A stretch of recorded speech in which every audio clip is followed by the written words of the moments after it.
communiqué numéro 3 du CORAG. Résolument engagé dans la lutte contre le terrorisme et tous ces suppôts impérialistes qui, sous le fallacieux prétexte d'œuvrer pour la paix dans le monde, alimentent les différents foyers de tension en Afrique et ailleurs, le président du Faso, le camarade capitaine Ibrahim Traoré, le gouvernement et l'ensemble du peuple burkinabé s'investissent également sans réserve pour une véritable refondation de l'État. En plus des différentes initiatives présidentielles visant l'accélération du développement pour un mieux-être des Burkinabés, des réformes audacieuses sont opérées et la bonne gouvernance promue en vue d'une moralisation de la vie publique. C'est dans cette logique que le 25 septembre dernier, lors de notre deuxième communication, nous portions à la connaissance de l'opinion de graves dysfonctionnements impliquant des personnes physiques et morales issues de l'administration publique et du secteur privé. Dans le même registre, à l'occasion du lancement de la deuxième phase des journées d'engagement patriotique et de participation citoyenne le lundi 2 octobre 2025, le camarade président du Faso a une fois de plus dénoncé la corruption, ce mal pernicieux qui gangrène notre société. Malgré les multiples mises en garde, dénonciations, interpellations et sanctions, certains Burkinabés, réfractaires au changement, font la sourde oreille se livrant toujours à des pratiques aux antipodes des valeurs de la révolution progressiste populaire conduite au nom et pour le peuple. Plusieurs secteurs d'activité restent minés par la corruption. Les corrupteurs y font la loi, profitant de la cupidité sans limite et de l'insouciance des corrompus. En effet, selon des dénonciations, cette fois enregistrées par l'autorité supérieure de contrôle d'État et de lutte contre la corruption, des agents des douanes du Burkina Faso se seraient rendus coupables de faits de corruption et de blanchiment de capitaux, exigeant des conducteurs routiers le paiement de sommes d'argent pour laisser passer des camions en dépit de leur dédouanement régulier au bureau des douanes de Ouaga Inter. Ces faits, qui remontent à mai 2021, connaîtront plusieurs développements.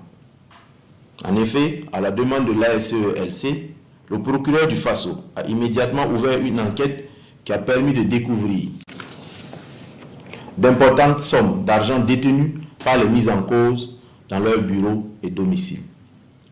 Des preuves matérielles irréfutables des faits de corruption impliquant deux agents, l'un inspecteur et l'autre contrôleur des douanes, sont versées au dossier.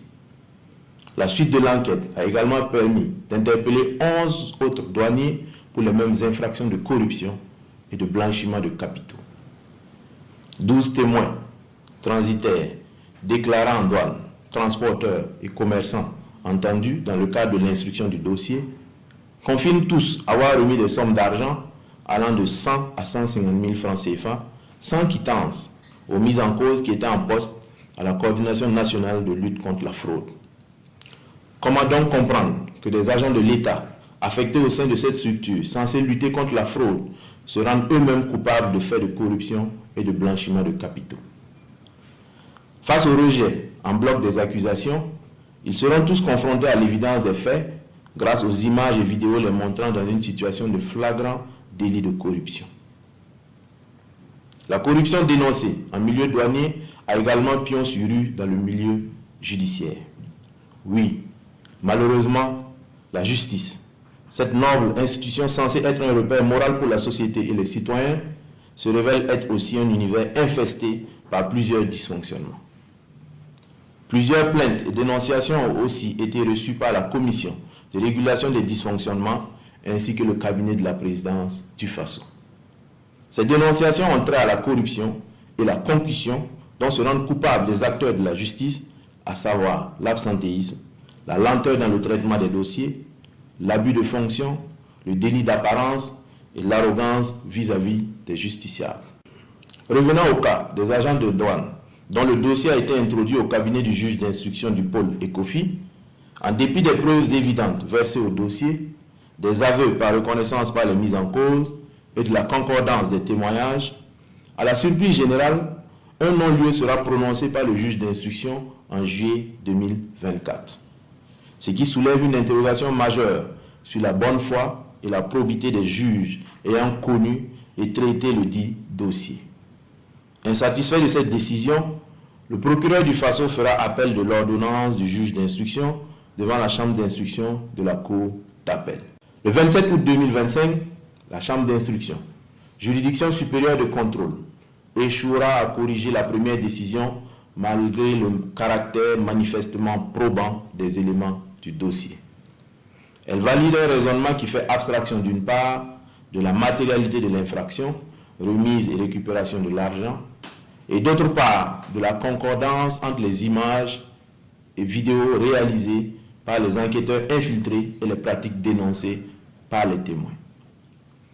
Cette confirmation du non-lieu, nonobstant les preuves flagrantes, fragilise l'effort de lutte contre la corruption et envoie un signal extrêmement négatif sur l'efficacité et la rigueur du pôle judiciaire spécialisé. À l'issue de cette mascarade judiciaire, les mises en cause parviennent à obtenir auprès des juges ayant connu du dossier l'identité des dénonciateurs ainsi que des pièces de la procédure, éléments normalement protégés pour garantir l'anonymat et la sécurité de tout dénonciateur. Non content de violer un principe sacré du droit, à savoir la protection de l'identité du dénonciateur, l'un des douaniers mis en cause se paie le luxe d'attraire le dénonciateur devant un juge qu'il corrompt en contrepartie d'une condamnation sévère de ce citoyen qui a voulu contribuer à la manifestation de la vérité. En rappel, la divulgation de l'identité des dénonciateurs faite en violation de la réglementation en vigueur est une faute grave qui met en danger le citoyen et compromet l'ensemble des mécanismes de dénonciation. Cela met également en lumière un grave dysfonctionnement dans la chaîne de justice et de protection des témoins. Dans le cadre de cette affaire, une série d'interpellations d'acteurs de la justice, suivies d'auditions effectuées courant le mois d'octobre 2025, a révélé un vaste réseau d'agents indélicats à la cour d'appel de Ouagadougou. 10 magistrats, dont un président de chambre, un procureur général, un substitut général, un procureur du FASO, un juge d'instruction et un juge au siège, etc., et un avocat sont mis en cause. D'importantes sommes d'argent ont aussi été engagées pour des actes de corruption et d'influence ayant entraîné une instruction biaisée et un jugement partisan du dossier. Pour des faits aussi graves impliquant des hommes de droit, garants d'une justice exemplaire et égalitaire, une campagne de désinformation et de dénigrement a été une fois de plus menée par des médias mensongers occidentaux, notamment français, fidèles à leur mission, qui accusent les autorités burkinabées d'avoir mis aux arrêts des magistrats pour, selon eux, des faits antérieurs qui les incrimineraient. Loin de se laisser distraire, le CORAD, face à tous ces manquements, met en garde tous ceux qui se rendent coupables de faits de corruption et qui tenteront d'instrumentaliser les acteurs de la justice. Les auteurs et leurs complices seront mis face à leurs responsabilités et subiront la rigueur de la loi.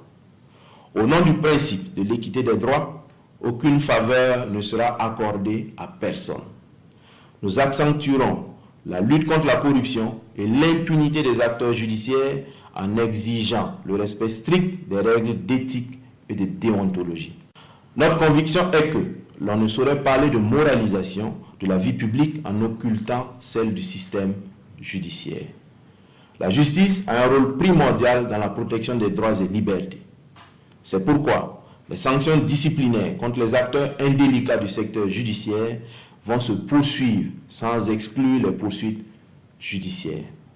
Encore une fois, le CORAD invite les Burkinabés à rester vigilants et à faire échec aux manipulations qui pourraient découler de cette lutte âpre contre la corruption et les mauvaises pratiques.